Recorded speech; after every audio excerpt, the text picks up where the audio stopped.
것은 아까 본격적인 킹제임스 성경 누가복음 24장 27절에서 32절에서 종말론적 요한계시록 강의 27번째 제2 성경적 재료의 징조 첫 번째 예언의 성공으로 드러나는 제목으로 이 시간을 나려합니다. 인생의 시간이 지나면 성공한 인생이냐 실패한 인생이냐로 드러납니다. 세상에서는요 성공과 실패의 기준을 육신적이고 현실적인 성취를 말하고 있지만 하늘 차원의 성공은 우리 크리스찬의 성공은 이와는 전혀 다른 것입니다. 그 이유는 이 땅의 인생들은 하나님의 백성과 땅의 백성으로 분리되어 있기 때문입니다. 여기서 분명한 사실은 시간적으로는 순간과 영혼의 차이요. 그 선택으로 인한 열매는 천국과 지옥으로 귀결된 것입니다. 육신의 쾌락과 만족을 추구하며 이 세상을 살다가 육신의 생각은 사망이라는 열목을 거두게 될 것입니다. 여기에 우리 성도들은 말씀과 기도와 금식 중심의 삶의 지혜가 요구되고 있습니다. 특히 오늘날과 같이 성경이 예언된 대로 인류 역사의 종말의 징조들이 우리가 살고 있는 이 시대에 동시다발적으로 전 세계, 전 민족에게 일어나고 있습니다. 중동 지역의 끊임없는 전쟁과 빈번한 테러, 유럽연합의 급성장, 지구온난화로 인한 각종 재해와 생태계의 변화, 갈수록 강해지고 빈번하게 일어나는 지진과 기근과 전염병, 지식의 폭발적 증가와 속도 혁명, 종교 다윈주의의 그 확장과 거짓 선지자들의 만연 등은 바로 이 시대가 대환란이 가까운 종말의 때임을 분명하게 뚜렷하게 시사해 주고 있습니다. 그러니까 신천지 같은 데서 43만 명이나 나타나죠. 그들은 같이 합숙해서 일을 하자 이렇게 경배하고 그러다 보니까 이게 다 전염된 거예요. 그래서 문제인 거죠. 성도 여러분, 다시 오리라 하신 주 예수 그리스도의 재림은 임박했고 성경에 기록된 모든 예언들은 이 시간에도 역사적 사실로 성취되어 가고 있습니다. 성도 여러분, 지금 우리는 깨어 일어나야 합니다. 성도 여러분, 성경은 신구약을 통하여 주 예수 그리스도의 재림을 약속하셨습니다. 잘 보셔야 합니다. 주 예수 그리스도의 재림을 주장하지 않은 교회는, 목사는, 우리 성도들은요, 그분은 그리스도인이 아니라고 생각합니다. 이 시대가 지금 어떤 시대인가요? 그런 말 한마디 안 하는 사람들은 주님께 올라가 보면 압니다. 과연 누가 하나님의 자녀여 정말 하나님의 정말 성도인지 분명히 아셔야 할 것입니다. 주 예수 그리스도께서 우리의 죄를 담당하시기 위해 십자가 위에서 피 흘려 생명을 주시고 4월 만에 부활 승천하시면서 뭐라 했어요? 다시 오리라고 약속했습니다. 이 사실은 구원받은 성도들을 영원한 천국으로 이끌어 가시기 위해서 다시 오신다는 아주 중요한 약속인 것입니다. 히브리서 9장 28절에서 그리스도께서 많은 사람의 죄를 담당시키려고 한 번 드려주셨고, 두 번째는 뭐예요? 자기를 바라는 자들 구원에 이르게 하시고 죄 없이 나타나시리라 이것입니다. 예수 그리스도의 재림은 주님의 약속에 기초하고 있는 것입니다. 따라서 성경에 기록된 예언을 통하여 일관성 있게 흐르는 두 개의 주제는 다음 두 개의 요소인데, 첫째는 이스라엘입니다. 성경을 쭉 보시면. 두 번째는 이스라엘 백성에게 오신, 그리고 이스라엘을 통하여 전 인류의 구원자로 오신 메시아인 것입니다. 이 두 개의 핵심 주제를 중심으로 거의 모든 예언들이 관련되어 있음을 보게 됩니다. 예를 들면 이스라엘의 멸망과 회복, 그리고 이스라엘의 독립과 이스라엘 땅에 세워질 성전과 미래, 또 교회에 들려올 우리 성도들이 이제 휴거되는 거예요. 적그리스도의 세계, 그리고 적그리스도의 세계적 및 카톨릭인 바벨론의 멸망, 아마겟돈 전쟁, 예수 그리스도님의 재림, 천국 등의 예언입니다. 성경을 잘 보세요. 이런 예언들을 제시함에 있어서 다른 어느 자료와도 비교할 수 없는 유일하고 독특한 독보적 지위를 갖고 있는 것이 성경인 것입니다. 회교의 코란이나 힌두교의 바가바트의 지타나 부처나 공자의 어록, 기타 세계의 어느 종교의 어느 경들에서도 예언이 전혀 존재하지 않는 것은 성경과 발목할 만한 대조인 것입니다. 이런 것을 볼 때 성경의 예언들이 흠잡을 데 없이 성취된 이 사실은 성경이 다른 모든 기록들과 비교해 볼 때 유일하고 무오한 하나님의 말씀임을 입증하기에 충분한 것입니다. 그러므로 우리는 예언의 말씀에 대한 성경을 잘 살피고 상고하려면 먼저 성경의 영감성에 대해서 이야기해야 할 것입니다. 잘 들어보세요.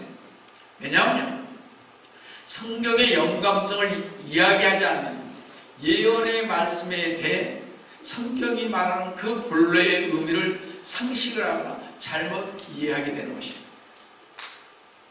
예언의 말씀에 대해서는 다른 무엇보다도 성경이 가장 잘 가르쳐주고 있으며 우리의 올바른 믿음 또한 이 성경, 곧 하나님의 말씀에 근거하기 때문입니다. 성경은요, 신학, 도덕, 역사, 과학 또는 어떤 다른 주제에 관한 체계적인 논문이 아닌 하나님과 인간의 답, 십자가의 구원, 그리고 각 시대에 따른 하나님의 계획과 목적을 보여주는 계시의 책인 것입니다. 성경이 다루고 있는 것을 보면요, 첫 번째 4가지 인격이 있습니다. 아버지 하나님의 인격과 아들 하나님, 예수님이죠. 성령 하나님, 그리고 사탄입니다. 두 번째는 3가지 장소를 얘기하고 있습니다. 성경에서.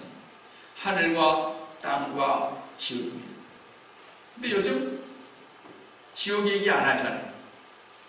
지옥 얘기하면 천국 얘기하면 좋아서 좋아하는데 지옥 얘기하면 싫어합니다, 다들.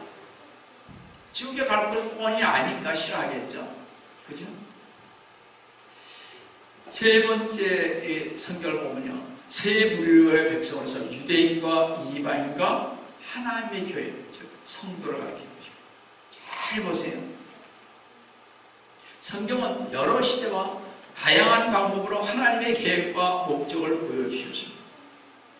하나님의 거룩한 사람들이 성령의 감동을 받은 약 BC 1600년부터 AD 100년에 걸쳐 약 1700년간 말씀을 약 42명을 통해 여러 지역과 다양한 곳에서 기록되었는데 구약 39권, 신약 27권, 총 66권으로 이루어졌습니다. 성도 여러분, 성경은 고대 역사, 신화, 전설, 교리와 미술 여러 가지를 뒤집어해 놓은 책이 아니다라는 것입니다. 성경은 하나님께로부터 온 계시지만 그것은 초인간적인 것이나 천상의 언어로 기록되지 않았습니다. 만약 성경이요, 초인간적이나 천상의 언어로 그런 식으로 기록되었다면 우리는 그 계시를 이해할 수 없을 것입니다. 반면에 성경의 초자연적인 기원은 어느 나라 말로 번역되든지 그 언어의 순수한 형태를 전혀 손상시키지 않게 말씀의 활력이나 능력을 주는 영적 생활력을 잃지 않는다는 것입니다. 그래서 우리가 성경 번역된 우리 한국말을 봐도 영감이 오는 것입니다. 활력이 넘치는 것입니다. 이것이 성경이 다른 것입니다. 성경의 영감은 창세기에서부터 시작하여 요한계시록에 끝났습니다. 그 이후로는요, 하나님의 새로운 계시가 전혀 나타나지 않았습니다. 오늘날 사람들이 어떤 새로운 계시를 받았다고 주장한다면 그들은 사기꾼임에 틀림없습니다. 그러니까 이단들이, 신천지 같은 사람들, 아까 어디라고 그랬죠? 무슨 하늘교회? 하나님교회. 예, 그런 교회들 망성하자. 그래서 어머니라고 부른다고 그랬죠? 그런 교회들 망성하잖아요. 그건 다 사기꾼입니다. 여러분이 잘 아셔야 돼요. 그 다음에 제가 자주 쓰는 것 중에 하나는, 여러분 영적으로 눈이 떠지지 않냐면요, 주님 재림하시는 거, 회개하는 거, 이거 볼 수 없습니다. 그렇기 때문에 그런 데서는 재림에 대해서 얘기를 하지 않기 때문에 그렇습니다. 자, 영적인 깨달음은요, 성경의 영감이나 계시와는 다릅니다.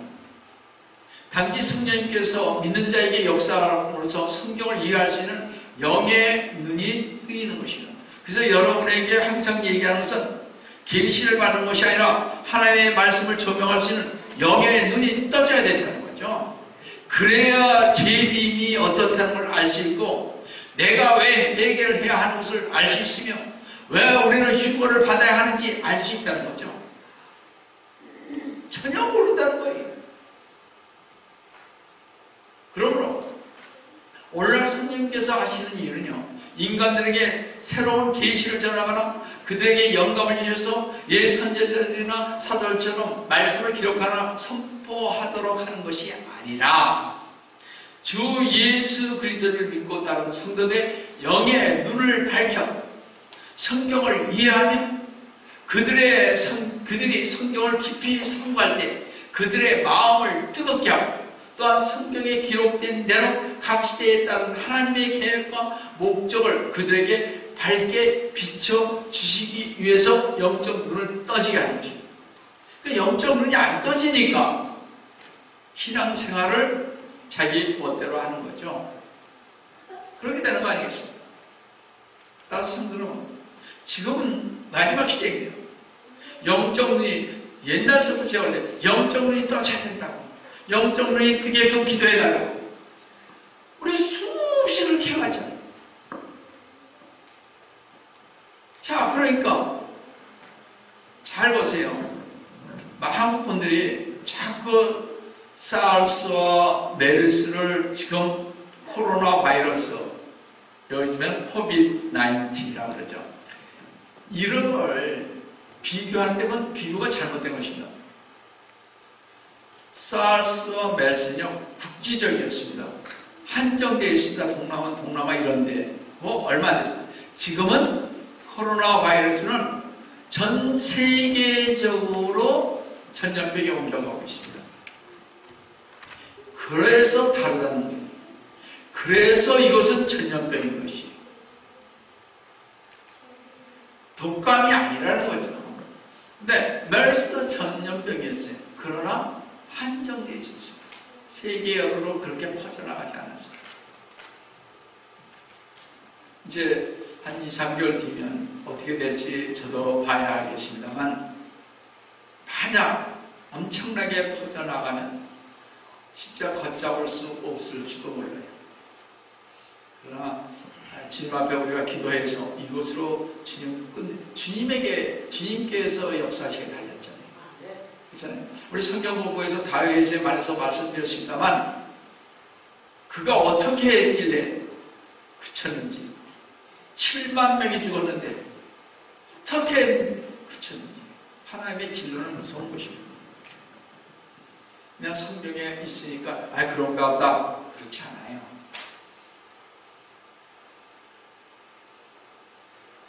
따라서 우리 성도는 어떤 사람이 계시를 받았다든지 성경 위에 다른 모든 경전들은 미래에 관한 예언들이 내포되어 있지 않다는 것입니다. 만약 불교 경전이나 이슬람 코란이요. 다른 많은 저자들이 미래의 사건들을 예언했다면 그들 예언들이 성취되지 못함으로 인해 그들 작품들은 신뢰성을 잃어버리고 말았던 것을 우리는 알 수 있습니다. 신천지의 교주인 그 사람이 우리 엘리야에게 한번 물어보더라고요. 죽지 않는다. 그렇게 써있다는 거죠. 그래서 죽을 거야 이제 좀 있습니다. 죽음은 아니죠.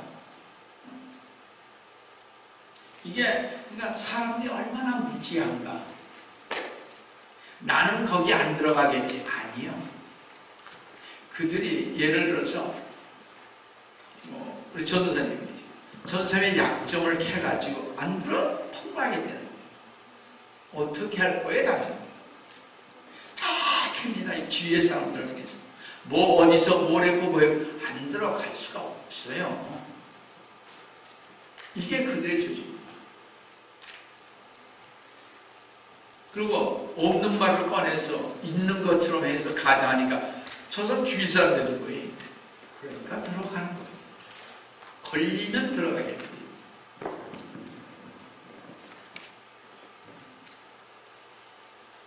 성경은 미래를 예언하는 것이 성취되었고 하늘을 움직이는 기적과 이적들로 인해 성경은 영감성이 있으며 활식성 있기에 성경은 하나님의 말씀이고 앞으로 성경 예언은 확실히 이루어진다는 것입니다. 여러분, 예언은 대강 추측하는 것이 아니고요. 또한 일기예보처럼 불확실한 자료를 이루어진 것도 아니고 확률로 몇 프로냐 하는 것도 아닌 것입니다. 예언을 미리 앞서 기록한 역사에게 100% 맞춰야 하는 것입니다. 그래서 예언은 역사의 틀을 잡아주는 역할을 한다고들 말합니다. 성경의 예언을 연구하는 중요한 이유는요. 성경의 3분의 1이 모형, 상징, 직접적인 말씀으로 된 예언들이며 구약의 예언의 반이 성취되었고 구약 예언과 구약 예언의 반과 신약 예언의 거의 대부분이 아직 일어나지 않는 미래의 사건들을 예언하고 있습니다.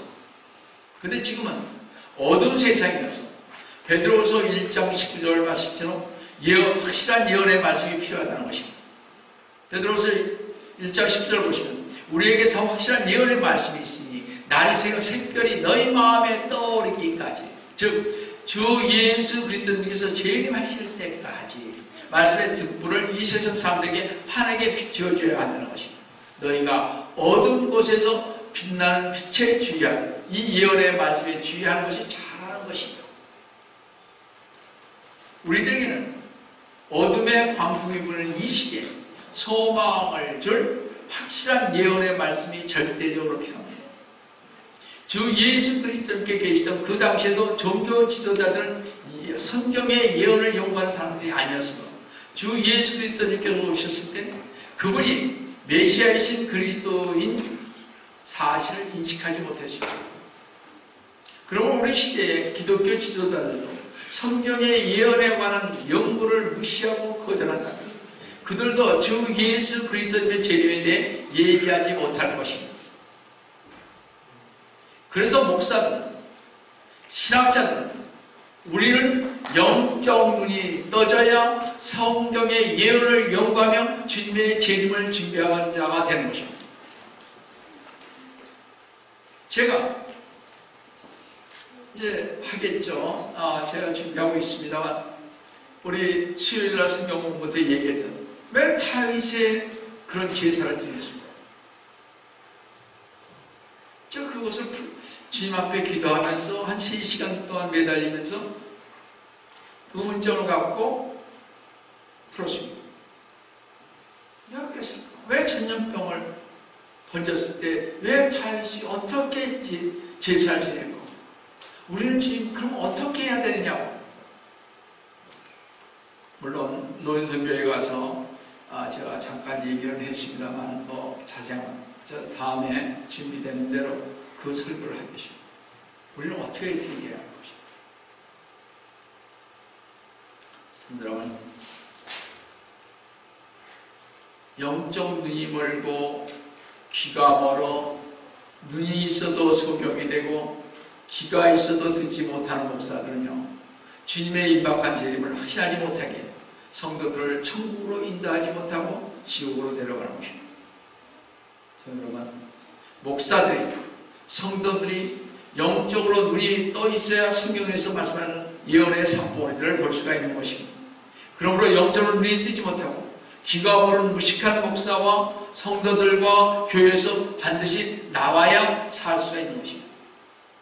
영적으로 눈이 떠진 목사와 성도들에게는 성경에서 분명하게 나타나는 예언의 산봉우리들을 볼 수가 있습니다. 성경에는 분명히 나타나는 4가지 예언의 기간들이 있습니다. 첫째 기간은 족장시대로서 BC 1921년서부터 1491년까지요. 430년 기간이요. 둘째 기간은 모세 시대로서 BC 1491년서부터 1370년까지 120년간의 기간이요. 그 다음에 셋째 기간은 유대인의 시대로서 바벨론 포로 이전 BC 900년서부터 600년이요. 바벨론 포로인 BC 600년에서 500년이요. 바벨론 포로 이후인 BC 500년도 400년이며 그 400년의 침묵이 부르는 넷째 기간은 사도로서 AD 27년에서 100년간인 것입니다. 그러니까 바벨론서부터 바벨론 후 말라기 선지자까지 오기까지 약 얼마의 기간이었느냐? 실질적으로 500년의 기간입니다. 그러고서 400년이 끝나고 그 다음에 사도시대로서 약 100년간이 좀 안 되죠. 예수님까지 합하면 100년간입니다만. 그러니까 그 뒤로 2000년간 없어졌습니다. 이 예언들은 크게 3가지로 나오는데 과거로서는 이미 성취됐습니다. 현재로서는 성취되고 있는 예언으로서 이 시대의 유대인, 이방인들 그리고 도덕적, 종교적 인물에 관한 예언들이요. 미래는 아직 성취되지 않은 예언들이 있습니다. 3가지. 그리고 성도들이 알아야 할 것은 참된 예언이 되는 구성 요건은 5가지가 있습니다. 잘 보시고 이 예언이 맞나 안 맞나를 보셔야 할 것입니다. 첫째 예언은 그것이 성취되기 이전에 알려져 있어야 합니다. 말을 했어야 합니다. 둘째, 모든 인간의 예견을 능가해야 합니다. 사람들이 생각하는 것 이상의 것이 있어야 합니다. 셋째는 아주 상세해야 할 것입니다. 어떻게 구체적으로 얘기할 것입니다. 넷째, 예언자가 예언한 것이 성취되었는지는 충분한 시간이 경과한 후에야 알 수가 있다는 것입니다. 다들 예언했던 사람들이 나중에 죽은 다음에 그게 밝혀지는 경우가 많이 있었습니다. 다시 그 예언의 성취에 대한 정확하고 확실한 증거가 있어야 됩니다. 예를 들어 성경에는요, 구약 선지자들이 주 예수 그리스도께서 배반당하시고 시련을 겪으시고 죽으시고 장사되는 것 등을 예언한 25가지의 특정한 예언들이 있습니다. 이 예언들은 BC 1500년에서도 AD 30년 사이에 약 1600년간 각기 다른 선지자들이 예언하였는데 24시간 내에 한 사람이 예수 그리스도께 그대로 성취되십니다. 하루 만에 뭐예요? 십자가에 돌아가시고 죽으시고 장사되는 것까지 이 예언이 많이 있습니다. 즉 예수 그리스도께서 배반당하시고 죽으시고 장사되는 것들이 24시간에 그대로 성취되었다는 사실을 우리에게 말해주고 있습니다. 실제적으로 구약에서 109가지 예언 것들이요, 육체로 오신 주 예수 그리스도의 초림 때 실제적으로 성취되었던 것입니다. 이것을 수학적인 확률의 법칙에 의하면요, 한 사람에게 성취될 확률은 수십억 분의 1이 된다고 합니다. 우리가 익히 알고 있는 말씀 중에서 예수 그리스도님께서는 주님의 죽음을 슬퍼하며 엠마오로 가고 있던 두 제자에게 십자가에서 죽은 예수님이 메시아이심을 확신하시기에 동행하는 것도 예언에 대해서 알리기 위해서입니다.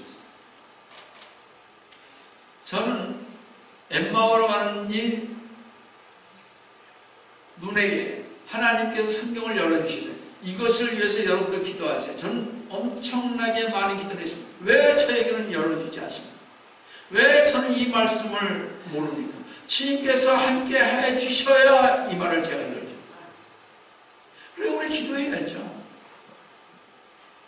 주님 왜 회개를 선포하라고 했습니까? 말씀을 주셔야 돼요. 그래서 제가 그래서 1년 반 동안 회개만 해요. 진짜입니다.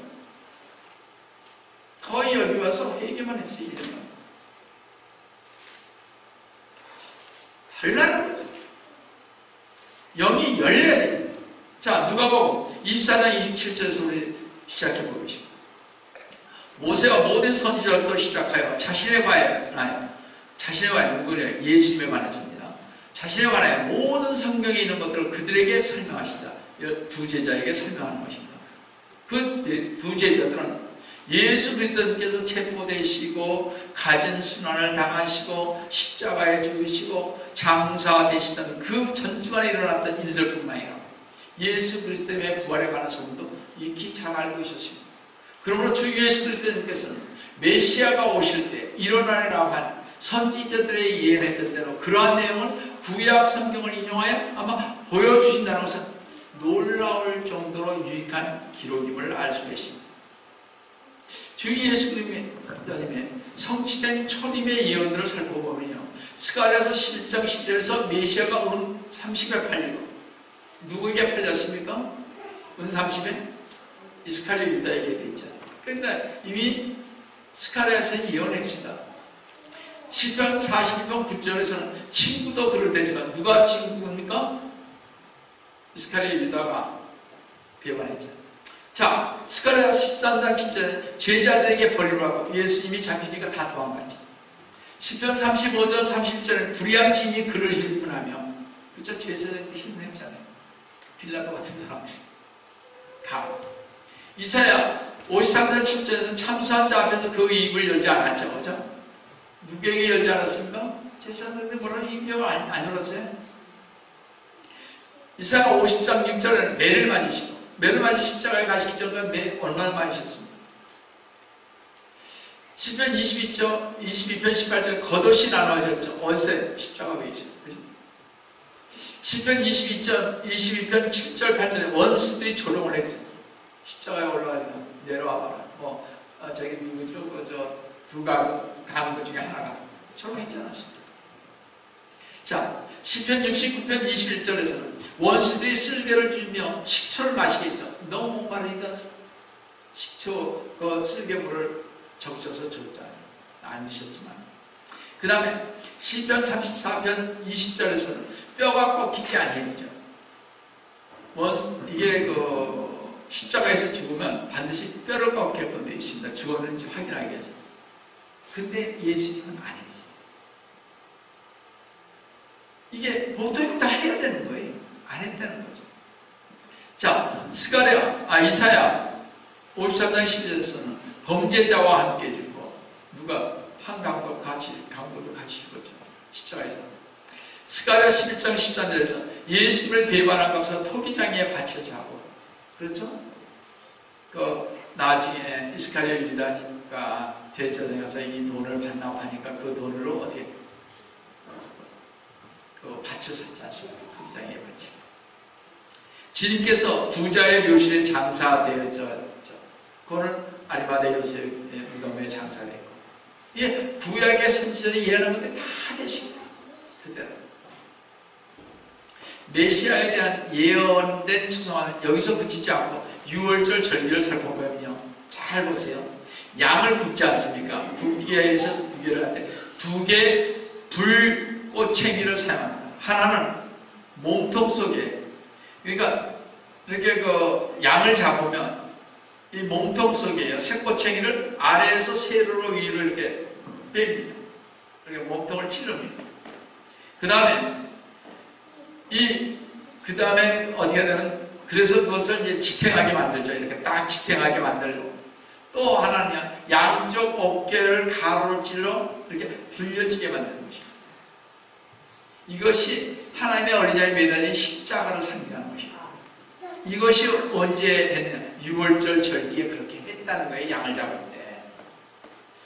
이게 우리가 제가 아까 그랬잖아요. 상징적인 거 이런 것들이 참 많이 있습니다. 여러분이 알다시피 또 하나는요, 이스라엘의 역사 가운데 노뱀에 관한 사건은 사람들이 죄로 말미암아 뱀에 물려 구세주를 필요할 때 주 예수 그리스도께서 땅에서 들리심으로 노뱀의 역할을 하시고 믿음으로 그를 보는 자는 누구나 죄에서 구속될 것을 상징적으로 보여주시는 거예요. 요한복음 12장 32절에서요. 또 내가 땅에서 들리면 모든 사람은 내게로 이끌어오리라는 말씀을 상기시킵니다. 노뱀 사건을 통해서. 또 요나의 표적은요. 주 예수 그리스도님께서 십자가에 죽으시고 장사되지만 사흘낮과 밤을 땅속에 계시다가 부활하신 것을 나타냅니다. 마태복음 12장 40절에서 주님께서는 요나가 사흘낮과 사흘밤을 고래 뱃속에 있었듯이 인자도 그처럼 사흘낮과 사흘밤을 땅의 심장 속에 있을 것이라고 말씀하십니다. 그러므로 예수 그리스도는 당시에 예언을 알고 살펴본 사람이랍니다. 주 예수 그리스도님께서 오셔서 십자가에서 돌아가시고 부활하셨다는 말씀을 들었을 때 기이하고 놀라고 두려운 것으로 받아들이지 않았을 것입니다. 아! 이렇게 가시는 거구나. 요나의 예언대로. 알았던 거죠. 모르는 사람들은 몰랐겠지만. 그러니까 우리도 알아야 돼요. 뭘 알아야 돼? 지금이 어느 시대든지 알아야 된다는 거죠. 그러니까 준비를 안 하게 되죠. 모르면 준비 안 하는 거예요. 모르니까. 예수님께서 예언된 그리스도이죠.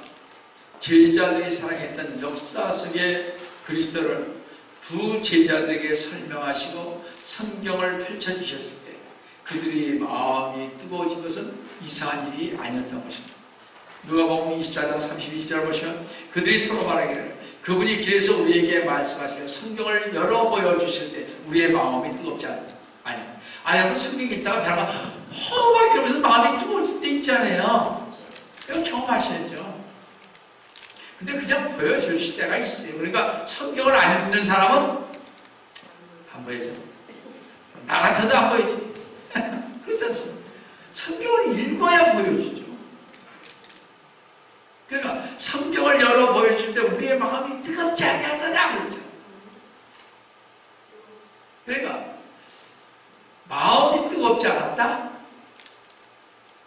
어떤 것도 받지를 못했다? 그러면 좀 생각해 보시기 바랍니다. 성도 여러분, 어려운 수수께끼도요 이렇게 정답을 알고 나면 얼마나 쉽습니까? 성경 속에서 주 예수 그리스도임을 알려면요 모든 것이 얼마나 단순하게 되겠습니까? 왜냐하면 요한계시록 12장 10절 후반절을 보시면 예수의 증거가 뭐예요? 예언의 영이기 때문이라.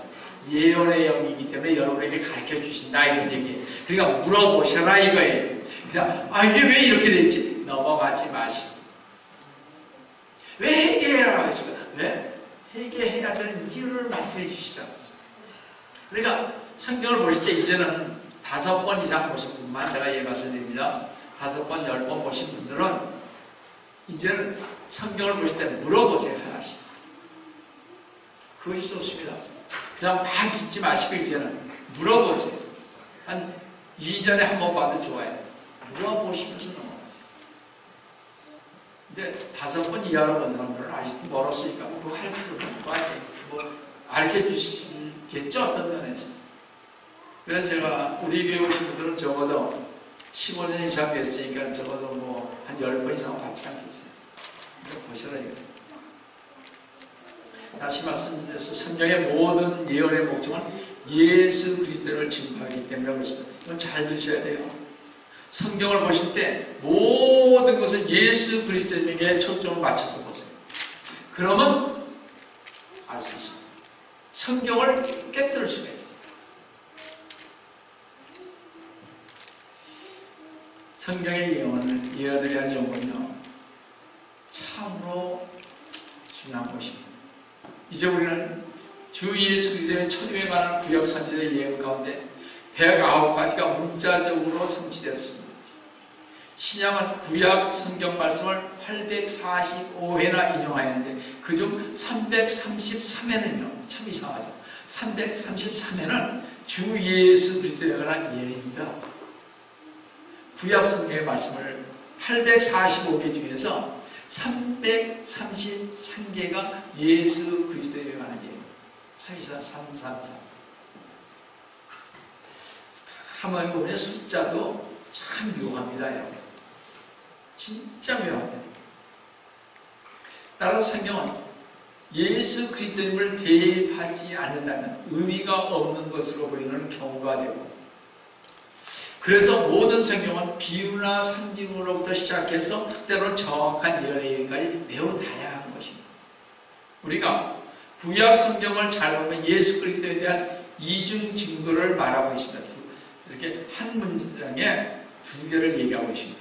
다시 말씀드려서 주 예수 그리스도의 초림과 재림을 둘 다 증거해주고 있다는 사실입니다.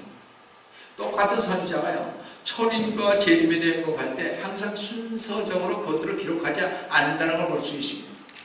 이러한 점이 예수 그리스도님 당시에 성경 연구가나 종교 지도자들을 혼동케 해줍니다. 그 당시 종교 지도자들은 주님의 그 고난당하심과 예언과 주님의 영광에 대한 예언들을 구분하지 못했어요. 선지자들 자신들도 기록한 것을 이해하지 못했던 것을 알 수가 있습니다.